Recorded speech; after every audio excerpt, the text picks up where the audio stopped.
ভারতের আর্থিক বৃদ্ধিতে সবথেকে বড় বাধা দূষণ। শুল্কের চাপের থেকেও দূষণের ধাক্কা বেশি। সুইজারল্যান্ডের দাভোসে ওয়ার্ল্ড ইকোনমিক ফোরামের মঞ্চে এভাবেই ভারতকে সতর্ক বার্তা দিলেন গীতা গোপীনাথ, যিনি আমেরিকার হার্ভার্ড ইউনিভার্সিটির অর্থনীতির অধ্যাপক এবং IMF এর প্রাক্তন মুখ্য অর্থনীতিবিদ। ভারতীয় পণ্যের উপর 50% শুল্ক চাপিয়েছে আমেরিকা, যা এখন ভারতীয় অর্থনীতির কাছে বড় চ্যালেঞ্জ। এর মধ্যেও দেশ কি গতিতে এগোচ্ছে সুইজারল্যান্ডের দাভোসে ওয়ার্ল্ড ইকোনমিক ফোরামের মঞ্চে সেটা বোঝানোর চেষ্টা করছে ভারত। এরই মাঝে আসরে গীতা গোপীনাথ, আমেরিকার হার্ভার্ড ইউনিভার্সিটির অর্থনীতির অধ্যাপক এবং IMF এর প্রাক্তন মুখ্য অর্থনীতিবিদ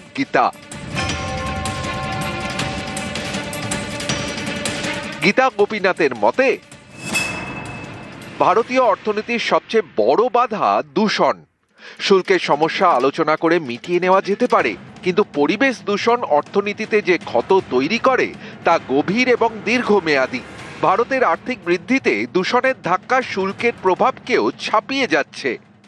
Pollution is a challenge in India, and if you look at the impact of pollution on the Indian economy, it is far more consequential than any impact of any tariffs that have been put on India so far.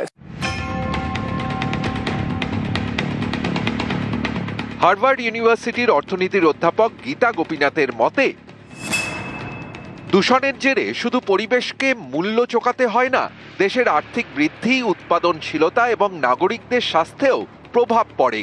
দূষণ কর্মীদের উৎপাদনশীলতা কমায়, চিকিৎসার খরচ বাড়ায়, আর্থিক কর্মকাণ্ডের গতি স্লথ করে, যা দীর্ঘমেয়াদে ধারাবাহিকভাবে আর্থিক বৃদ্ধিকে টেনে নামায়।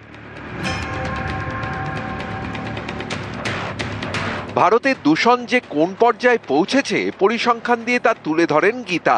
বলেন, 2022 সালে করা বিশ্ব ব্যাংকের এক সমীক্ষা অনুযায়ী দূষণের জেরে প্রতি বছর ভারতে প্রায় 1,70,00,000 মানুষ মারা যান, যা ভারতে মোট মৃত্যুর প্রায় 18%।